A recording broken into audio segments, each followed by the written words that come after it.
Hello, Kate, and welcome to Computer Science Chats. How are you? I'm doing great. Thank you so much. How are you?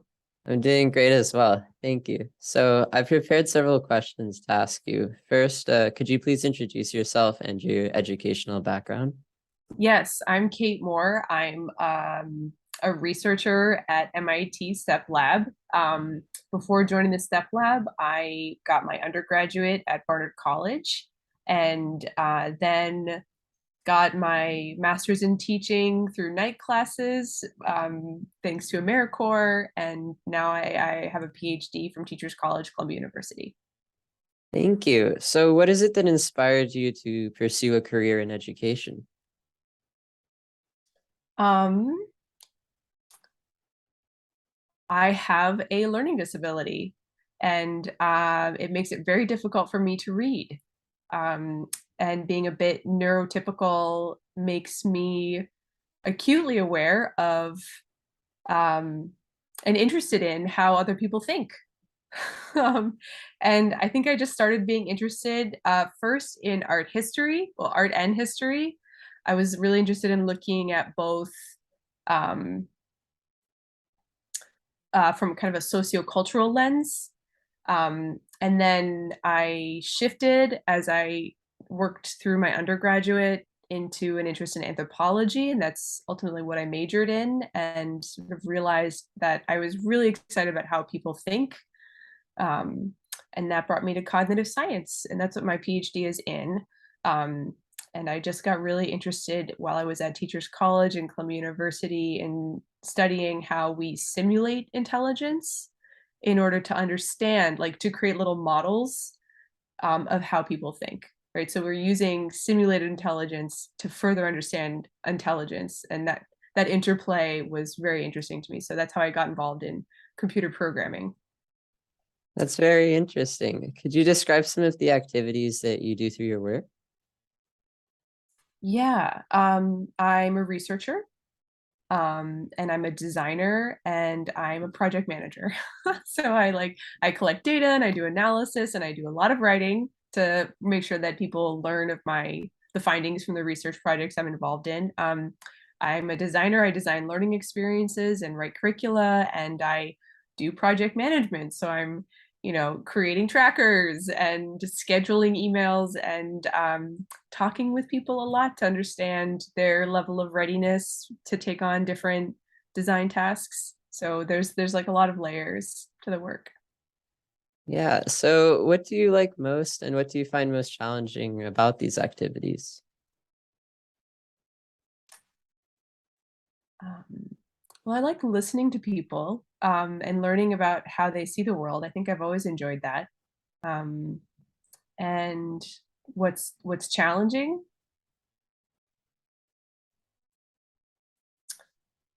It's challenging to trust my conclusions of my from my own work, from my own research. I find that I'm always checking and rechecking my math and my analysis and the protocol that I use to collect the data. I'm never quite sure that I've represented the data fairly, or that I'm framing the findings in a way that will be received or interpreted in the way that I intend them findings be interpreted, or the way that I hope findings will be interpreted.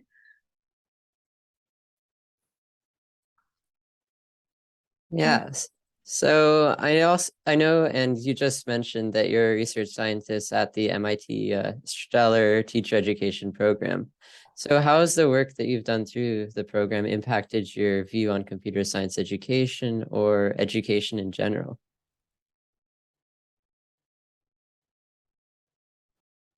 it's a great question. I think computer science is very new in the field of education. I think that there are some leaders who are in education who are still not really sure what computer science is. There's questions about, is computer science just digital literacy, or is it programming, or is it reading media? People aren't really sure. And that's great. That's like an opportunity for growing the field and bringing more people in. um, And I think computer science is, um, I think it's impacted education in general, or it has the potential to impact education in general, because um, there's a way of thinking when you're involved in computer science that is a very valuable cognitive practice, at least in my opinion, that I think is distinct from the cognitive work you have to do if you're doing math or if you're doing science. I think computer science um, benefits from being associated with those topics. It commonly is in education, but often we think of mathematics or science being something you have to master first before accessing computer science classes. Or we think of computer science being something that's a little bit more advanced, and you could bring, and you know, the thinking is that you could bring math or science to elementary school, but probably not computer science. Um, so I'm hoping that there's, you know, the current movement in the field of computer science and education continues to grow. I think that people are bringing the way you think when you're doing computer science to elementary schools and to younger audiences, and sort of pulling out, you know, that special kind of thinking that you do that's pretty unique to computer science, right? There's this kind of um, experimentation that's a little bit less structured than you might design an experiment for science, and there's a logic and a reasoning that does touch on skills you get in math, but it's more about tinkering, and there's a playfulness in computer science design that is really important. And I think it lends itself well to developing like a computer science style of problem solving that I think is really valuable for the field of education in general to help young people develop. And I think lots of people, you included, are like already there and already doing that kind of work. But I wish it were more accessible to more people, and I think we can do that through education. Yep. Yeah, that's very interesting. So I also know that you've been working with the American Museum of Natural History Science Research Mentoring Program, which is where I met you, Yes. where you worked with educators on a machine learning curriculum. So how does this experience fit in into your larger research focus? Let me just close my door. Hold on. Hi. Aw.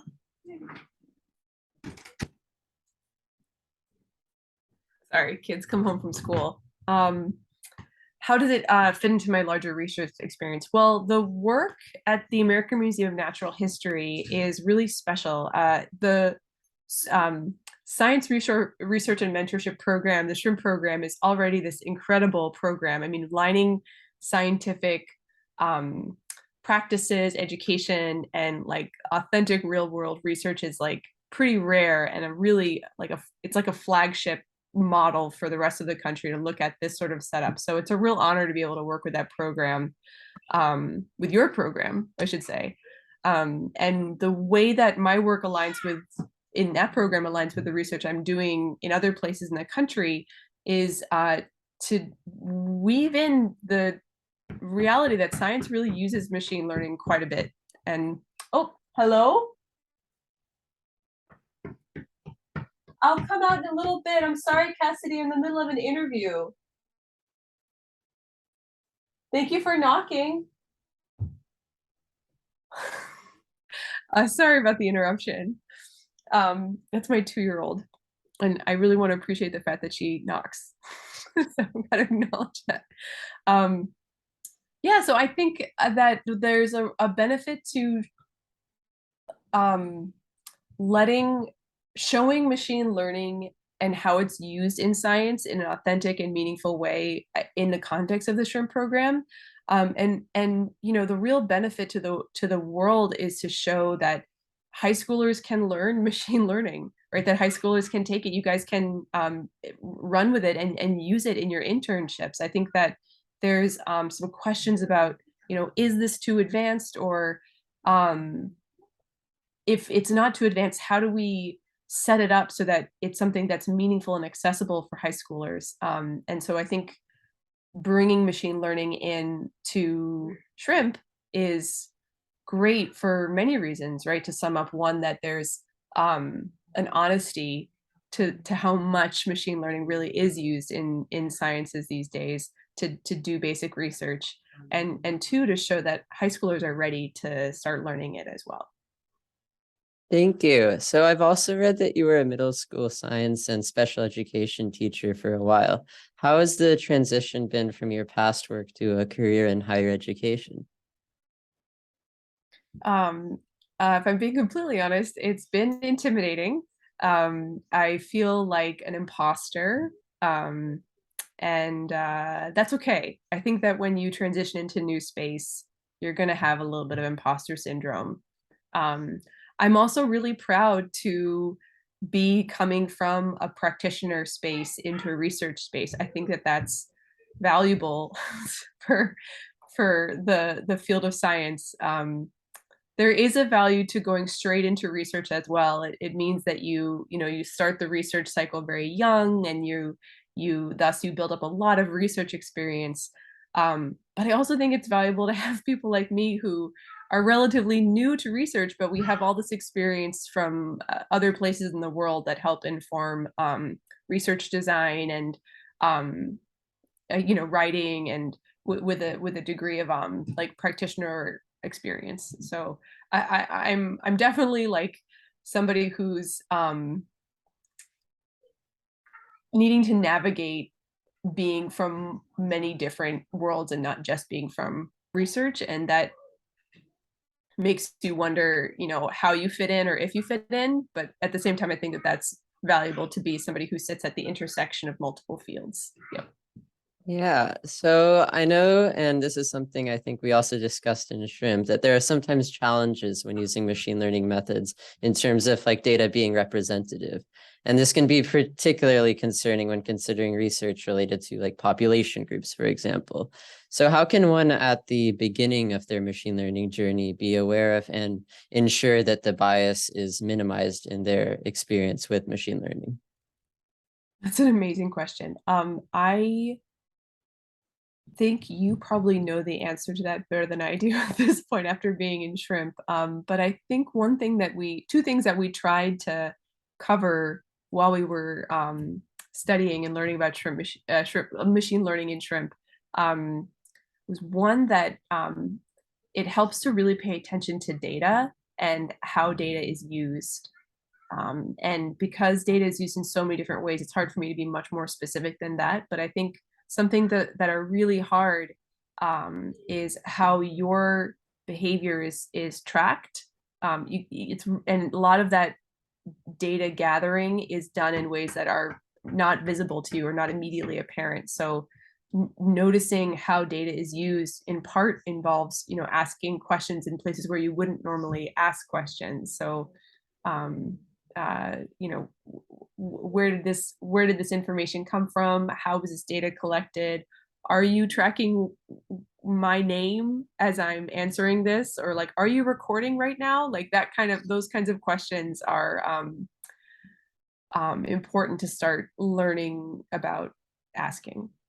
Um, and then the other thing that's been really helpful for me is just learning about statistics and learning about how it's reported and how statistics are um, curated or designed to make certain outcomes seem more obvious or more apparent than others. There's ways that people report statistics in the news that are misleading. So I think that, and that is very true in machine learning as well, that there's ways that you can design thresholds or hyperparameters to have output that lends itself to certain interpretations and not others. So I think that there's just a need to think about data and how it's collected, and start, if you haven't already, I probably people watching this podcast already have, but think about statistics. And if you haven't taken a class in that yet, go for it. That's like a really nice way to start thinking about representation of data.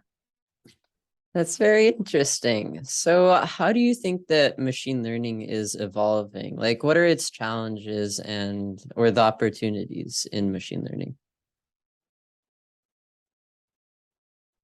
I think machine learning in general, it's hard to call it a field. It's just there's so many different directions that machine learning is going.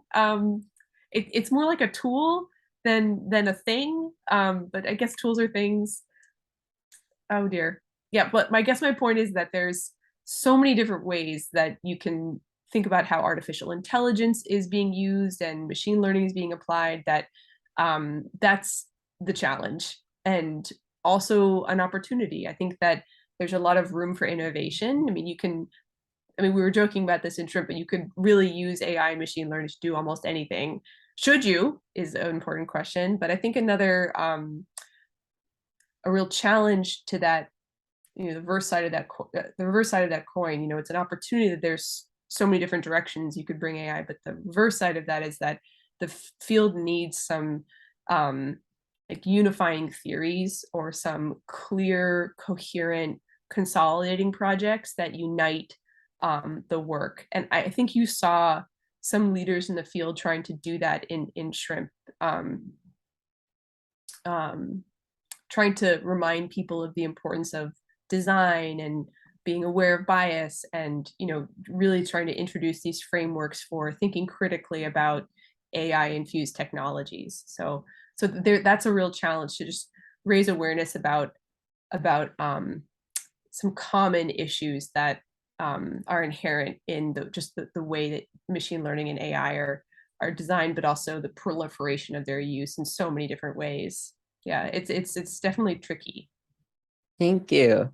What advice would you have for high school students who would like to get into machine learning or computing in general?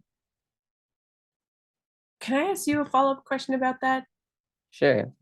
Um, when you ask about machine learning or computing in general, do you mean like a class, or do you mean, because machine learning isn't really like a field. It's more like a tool, or maybe somebody else listening to this would disagree with me, but when you ask that question, do you mean like develop a skill set, or do you mean like a career that uses these tools? What do you mean? Yeah, I mean, basically like a career that uses machine learning in some way, like as a tool to Yeah, further that field or uh, company's goals in general, yeah, or yeah, academia, university. Yeah. yeah. Oh gosh, I guess I feel like the answer to that is actually like we're in an absurd time right now, and I think I don't know how long this AI spring will last, but it's definitely a time where everybody's very excited about any machine learning anywhere, right? And I think that that's exciting, but also a little bit problematic. I think there needs to be some more understanding about the limitations of machine learning and AI. You know this. Um, but I think the answer to your question is it's not a telling. I don't think I would tell high schoolers who want to get into machine learning careers. I think I would say if you can pick up just a few skills in machine learning, you could go anywhere. I don't know how long that'll last, but there's genuine enthusiasm for learning about how AI and machine learning applies to medicine, art, um, library sciences, gosh, marine biology, linguistics, everything is there's always room at the table in a design team for somebody who knows about machine learning and artificial intelligence. So it's to get involved in machine learning, there's actually a lot of material online in GitHub and online courses to get you started. Um, yeah, and really thinking about just some initial play with games that involve R or Python is a really great way to get started. But if you can say like I've built machine learning model that isn't very accurate but can like scrape Twitter and identify like when people are saying negative or positive things about somebody, bam, that's like a really wonderful thing to have shown that you can do, and it shows a skill set that people find really valuable these days. So I'm not really sure if I answered your question, but I think I hope I showed that there's like a number of careers you could get into if you have some experience with machine learning. Yeah. Yeah, so I wanted to say thank you so much for meeting with me and for being willing to do this interview. Yeah, yeah, of course. I'm really excited that you're doing this. It's an honor. Thanks. Thank you.